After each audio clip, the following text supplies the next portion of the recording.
So Republicans did not have a good night last night. Ain't no red wave, dog. Maybe there's a red trickle. It looks like they're going to barely win the House, but 66% chance they lose the Senate. A good night for them would have been 54 seats in the Senate. We are nowhere near 54 seats in the Senate. They were thinking Washington might go red. Way wrong. Colorado, way wrong. New Hampshire, way wrong. Pennsylvania, Fetterman pulled it off. Okay, not a good night for Republicans. Honestly, in the House or the Senate, even if they take the House by a slim margin, still not a good night for Republicans. Okay, so I want to show you, we're going to do a Republican cope and seethe segment here, where we're going to go through a lot of the reaction as it was happening in real time. Some of this stuff is just before.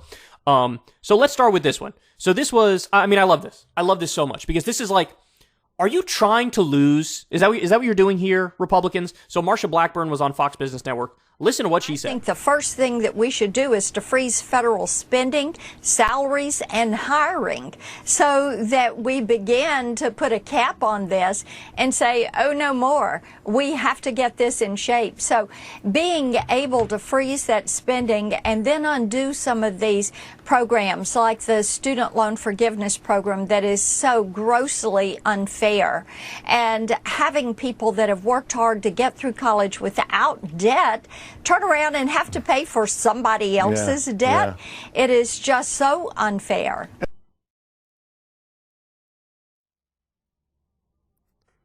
We want to freeze salaries, wages, so do austerity, and roll back the student loan debt reduction.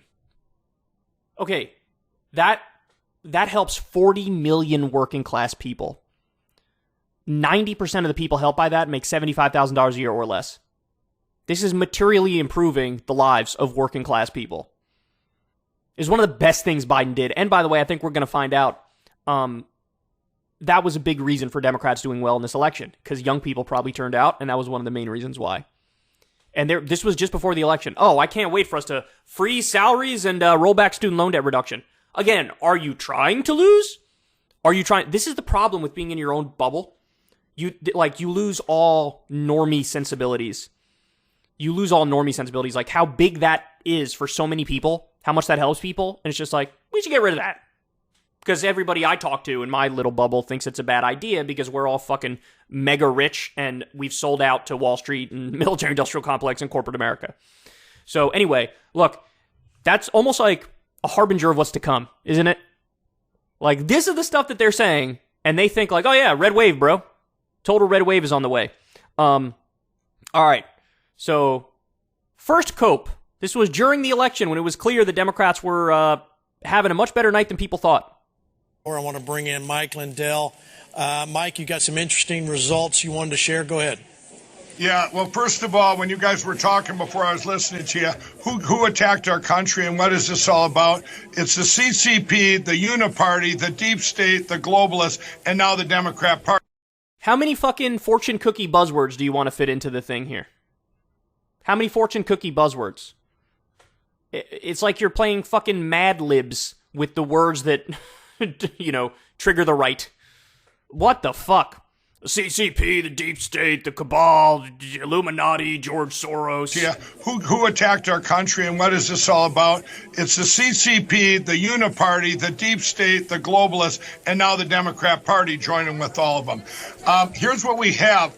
In our real-time crime desk, if you have a graphic to put up, I'm going to show you just one of them, and this is from the Democrat.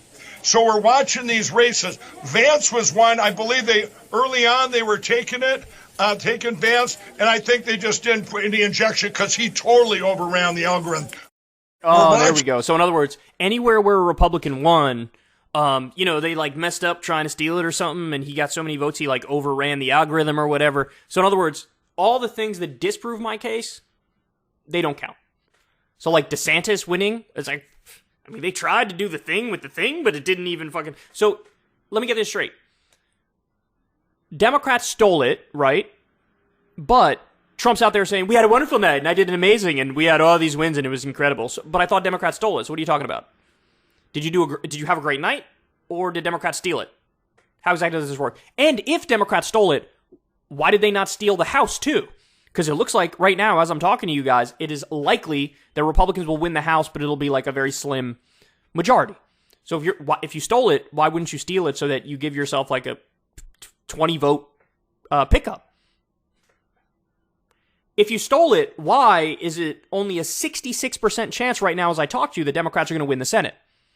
There's still an outside chance that Republicans could maybe get the slimmest majority in the Senate. What? Weird.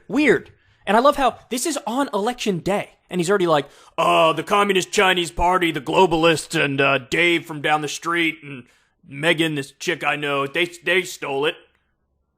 Obviously, at this early, there's no way you could have any evidence at all because it's still fucking ongoing. No, they stole it, bro. They stole it. In these races, and it's like real-time crime. I call it a crime spike. And then you get these crime spikes, but everybody... So, in other words here, let me break down what he's saying into normal language here. Wow, when they were counting the election day votes, Republicans were up, and then when they started counting the mail-ins, Democrats went up. Yeah, that's what we said beforehand. It's going to be a red mirage scenario. Why? Because Donald Trump and Republicans have bashed this idea of mail-in voting relentlessly. So now Republicans don't really do mail-in voting. That's what's going to happen. So Democrats favor mail-in voting. So yeah, that's what's going to happen. Now, on election day, Republicans usually get out to a big lead. So, should I be like, rigged because you're only counting the election day ones right now? No, you got to count all the fucking votes. That's how it works. Okay, let me give you more. More cope, more seethe. We already covered Trump basically lying about the numbers of, my people, they did so well.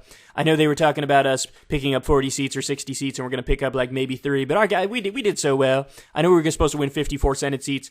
If we're lucky, we'll get to 51 or 50, but whatever, bro. We're doing phenomenal. We're doing great. So here's Carrie Lake giving a speech last night. This was still the race has not been called. It leans Democratic, but she could still win. Although it looks like the Senate race is a little more conclusive and Mark Kelly, the Democrat, is going to hang on. But let's listen to what she had to say. You make this victory come whatever way you want. If it comes decisive on election day, then bring it to us that way. If we have to fight through the BS and the garbage, then we will fight through the BS and the garbage. I'm strong. I'm a fighter. I'm not going to take this bullshit. So there were some issues with Maricopa County voting machines yesterday. But understand something, guys. They have contingency plans if there's an issue. And so what you do is you put the ballot in a separate box and it gets hand counted at the end of the night with a Democrat and a Republican there for all the counting, right? They were already crafting conspiracy theories about the Maricopa County issues. And the Maricopa County, to their credit, the Maricopa County Twitter account was on Twitter responding in real time to all of the rampant misinformation. Charlie Kirk was out there like, there's a 2-hour waiting line in Maricopa County. And they were like, literally none of this is true. It's less than 30 minutes. And here are all the other things you said that are false. So, but look, they can't help themselves. Now, what's so funny is if she ends up winning, which she might, what happens then? Are you going to drop all the stolen election problem? Or, are you going to be like, maybe it still was stolen, but it was stolen from me? I don't think so. But how do you get fair and free elections? You have to fight and win to make them fair and free. And we needed another stark reminder that we have incompetent people running the show in Arizona. Who is ready for a change?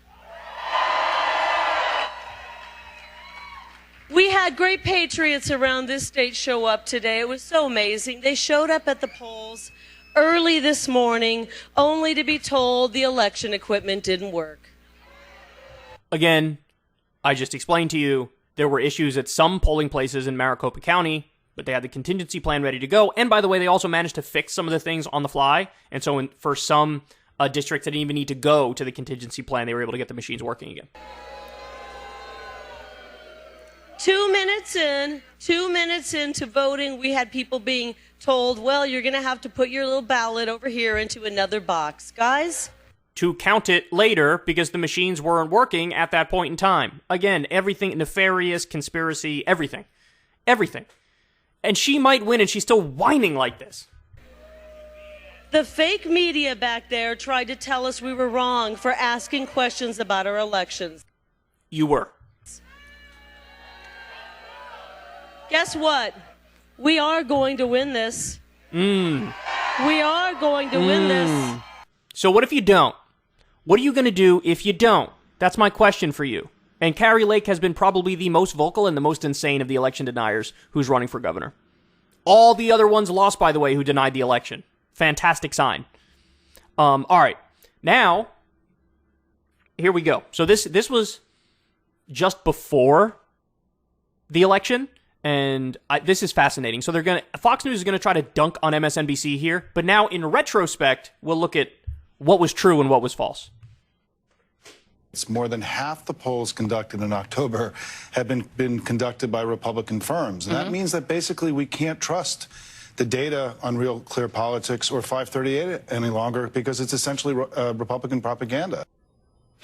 Oh, Simon, come on. Joining us now to respond is the president and co-founder of Real Clear Politics, Tom Bevan. Tom, your reaction to this assault on the Real Clear Politics site and averages as it's all Republican propaganda.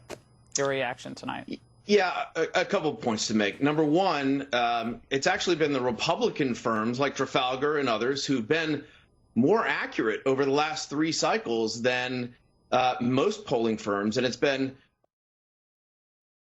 Okay, so let me break this down for you guys. So what he was saying there, the guy from Real Clear Politics, was true about 2016 and 2020. That the polling was off and it was like 3 or 4 points biased in favor of Democrats. And that's what led to some pretty decent-sized polling misses.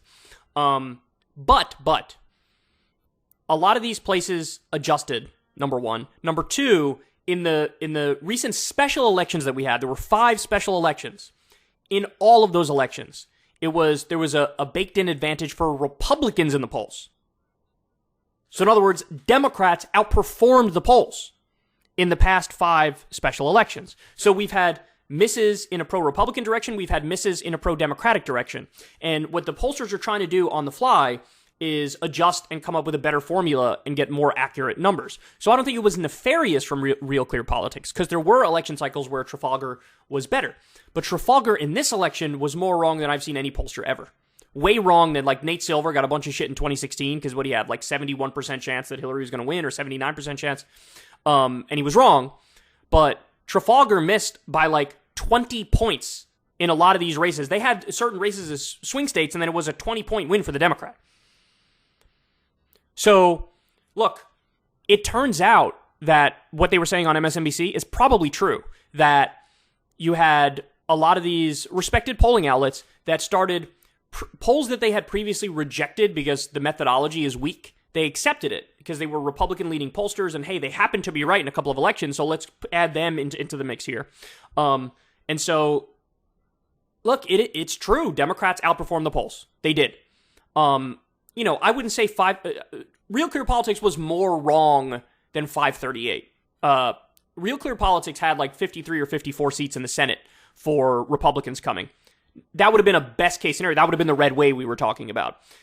Nate Silver was not that crazy. He had a 59% chance that Republicans win the Senate and an 83 or 84% chance that Republicans win the House. And in reality, what it looks like is going to happen is 66% chance Democrats barely keep the Senate, maybe pick up 1 seat. And Republicans will probably win the House, but it'll only be by the slimmest of margins, maybe 2, 3, 4 votes, something like that. That's what's most likely to happen as I talk to you guys right now. So 538 wasn't as off, but Real Clear Politics was off. They were off. And so, but look, I'm sympathetic because everybody's trying to figure out what the right formula is when you do these polls, because clearly they've been off in both directions in recent history. So it's like, what do you do? Well, you got to try to come up with the best formula you can and just hope it reflects the reality. But what I think happened in this election, which made Trafalgar and other right-wing polling outlets so wrong, is that I think the numbers are going to reflect a massive surge in youth turnout. I think it's going to reflect a massive surge in women, and I think suburban voters cut hard against Republicans because Republicans still have the stench of Donald Trump on them, and suburban voters don't like Trump. So ultimately, look, the MSNBC point was not crazy at all. It wasn't, but they were trying to dunk on it. They were trying to dunk on it like, please, wait until you see what's coming. We know exactly what we're forecasting. Okay.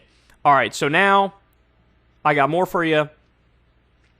When asked what Biden should be impeached for, Candace Owens says, ridiculous question, it doesn't matter, just impeach him.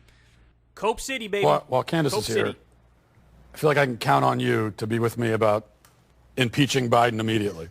I am 100% on board to Biden immediately. Candace already impeached him. I just have... By the way, there is a lesson in this election. You need to Republican politicians need to stop taking their marching orders from right-wing influencers and grifters, from, like, podcasters. These idiots don't know what the fuck they're talking about. You think they know how to be popular enough to win a majority in the country? These people are fringe on the right, and their narrative is sort of dominant even within the halls of power among Republican politicians and the Republican establishment. That's got to stop.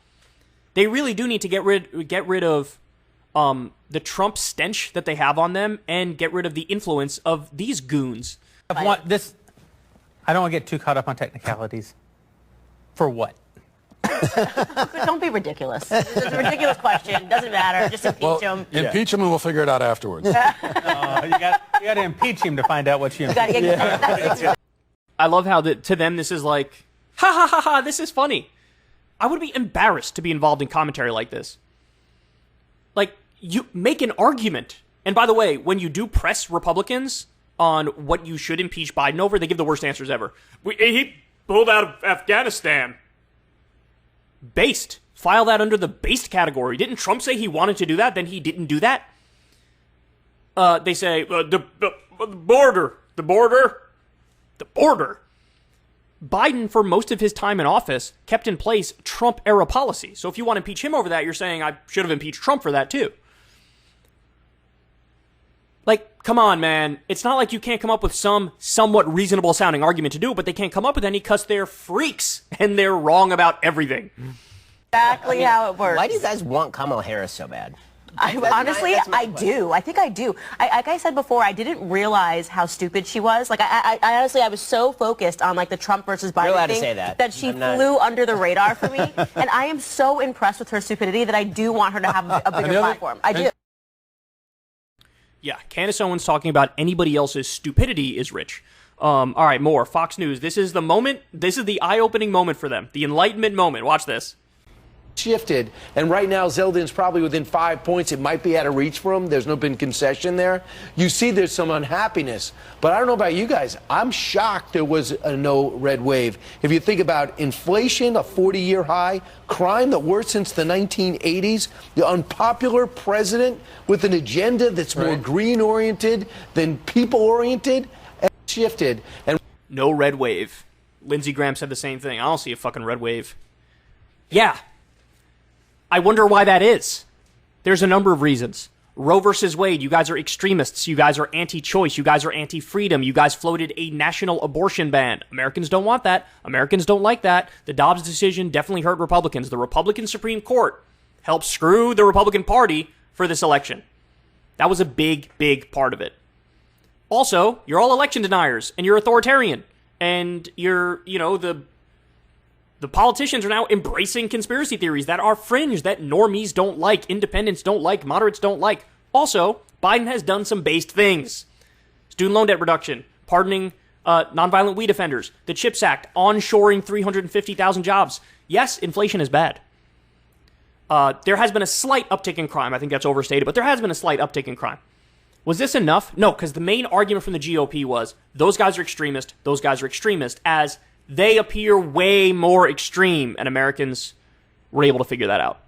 They were able to piece that together. My favorite cope of the night, I don't have the video for this, but this picture from Charlie Kirk is yummy, yummy in my tummy. Look at this.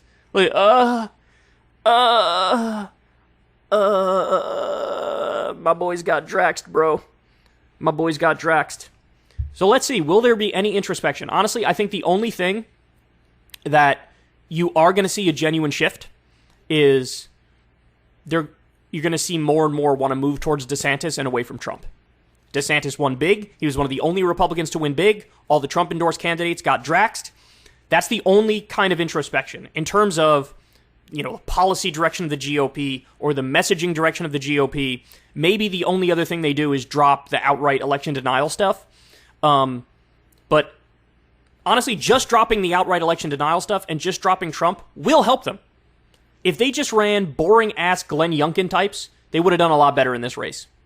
They would have. So those are the only changes I could really see them making. But outside of that, they're going to be just as crazy. They're going to push the same unpopular policies. They're going to lean into the culture war just as much as ever. If anything, they're going to double down on the culture war, seeing how DeSantis did well, and he's a big culture warrior. And so, yeah, that's where we are. But look, Republican cope and seethe. Inject it right in my veins. Ever since Adpocalypse, when YouTube defunded all independent news and politics overnight, we haven't trusted them. We know they can pull the rug out from underneath us at any time. If you enjoy this content, please consider tipping $1 or $2 per month on the Secular Talk Patreon. Link in the video description box below. Thanks for your support.